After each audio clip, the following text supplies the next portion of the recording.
Hi friends, ಎಲ್ರಿಗೂ ನಮಸ್ಕಾರ. ನಾನು ಇವತ್ತು ಜೋಳದ ರೊಟ್ಟಿ ಮಾಡ್ತಾಯಿದ್ದೀನಿ. ಮೊದಲಿಗೆ ಒಂದು ಬಟ್ಟಲಿಗೆ ನೀರು ಹಾಕಿ ಚೆನ್ನಾಗಿ ಕುದಿಸಿದ ನಂತರ ಜಲ್ಡಿ ಹಿಡ್ಕೊಂಡು ಅದಕ್ಕೆ ಕುದಿಯುವ ನೀರು ಹಾಕ್ಕೊಂಡು ಚೆನ್ನಾಗಿ ಕಲಿಸಿಕೊಳ್ಳಿ.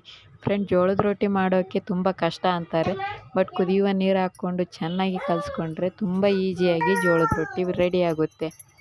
ಫ್ರೆಂಡ್ಸ್, ಈಗ ಚೆನ್ನಾಗಿ ನಾದ್ಕೋಬೇಕು. ಇದರಲ್ಲಿ ಇನ್ನೊಂದು ಟಿಪ್ಸ್ ಇದೆ. ಏನಪ್ಪ ಅಂದರೆ, ಒಂದು ಲತುಗಣೆಗೆ ಪೇಪರ್ ಸುತ್ತಿ ಆ ಕಡೆ ಈ ಕಡೆ ಎರಡು ಸೈಡು ರಬ್ಬರ್ ಹಾಕಿ ಇಟ್ಕೋಬೇಕು. ಫ್ರೆಂಡ್ಸ್, ಈಗ ನಾನು ಹಿಟ್ಟೆಲ್ಲ ಚೆನ್ನಾಗಿ ನಾದ್ಕೊಂಡಿದ್ದೀನಿ. ಒಂದು ಬಟ್ಲಲ್ಲಿ ನೀರು ತಗೊಂಡು ಒಂದು ಬಟ್ಟೆಯನ್ನು ತೊಗೊಂಡಿದ್ದೀನಿ.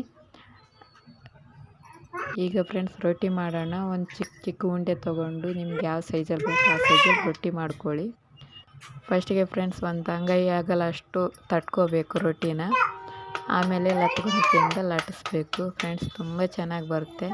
ಈ ಥರ ನೀವು ಒಂದ್ಸತಿ ಟ್ರೈ ಮಾಡಿ. ಜೋಳದ ರೊಟ್ಟಿ ಮಾಡೋಕ್ಕೆ ಯಾರ್ಯಾರಿಗೆ ಕಷ್ಟ ಅನಿಸುತ್ತೋ ಈ ರೀತಿ ಟ್ರೈ ಮಾಡಿ. ತುಂಬ ಸುಲಭವಾಗಿ ತುಂಬ ಚೆನ್ನಾಗಿ ರೊಟ್ಟಿ ಬರುತ್ತೆ. ಫ್ರೆಂಡ್ಸ್, ಈಗ ರೊಟ್ಟಿ ರೆಡಿಯಾಗಿದೆ. ಈಗ ಹೆಂಚಿದ ಮೇಲೆ ಹಾಕಿ ಸ್ವಲ್ಪ ವೇಟ್ ಮಾಡಿ ಆಮೇಲೆ ಅದಕ್ಕೆ ನೀರು ಹಚ್ಕೊಂಡು ಬೇಯಿಸೋಣ. ಓಕೆ ಫ್ರೆಂಡ್ಸ್, ಇದಕ್ಕೀಗ ನೀರು ಹಚ್ಕೊಂಡಾಗಿದೆ.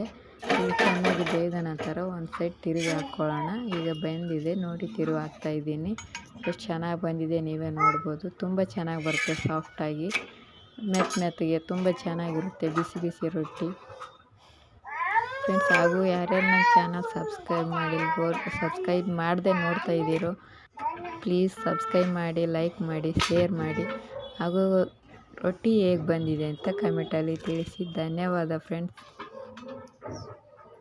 ನಿಮ್ಮ ಸಪೋರ್ಟು ಯಾವಾಗಲೂ ಹೀಗೆ ಇರಲಿ.